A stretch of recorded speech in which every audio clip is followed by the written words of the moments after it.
In the IELTS speaking exam, a pretty common question is to ask, are you working or are you a student? If you are working, here's one way to give a really interesting answer about what you're doing and why you're taking the IELTS.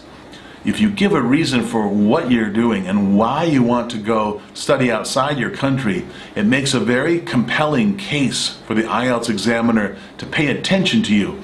It makes you interesting to them, like a human being.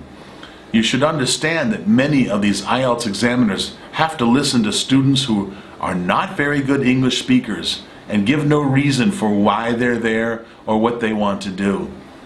If you can give a reason for why you're there in just a few sentences and what your mission or goal is, you'll be way ahead of other IELTS applicants.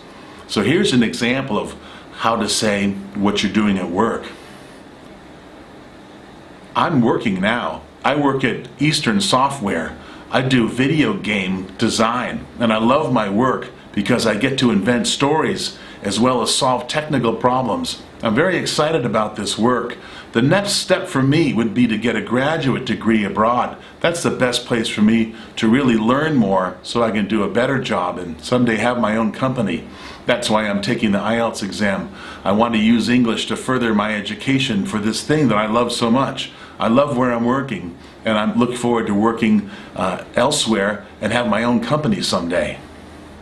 So in that answer, the applicant has said what they're doing and where it is and why they need to go abroad. They've made themselves more interesting as a human being for the IELTS examiner. The IELTS examiner might be a video game fan or might not be, but it doesn't really matter. The student spoke confidently in that example and told what they're doing and why. And that's very appealing for an IELTS examiner who has to listen to many people who don't quite know what they're doing or why they need to go abroad. If you're going to spend all that money for the IELTS exam and gear up to go and study abroad, give a good reason. Tell them about your passion, your goal, or your mission, and that'll make you a very attractive candidate and help you get a higher band score.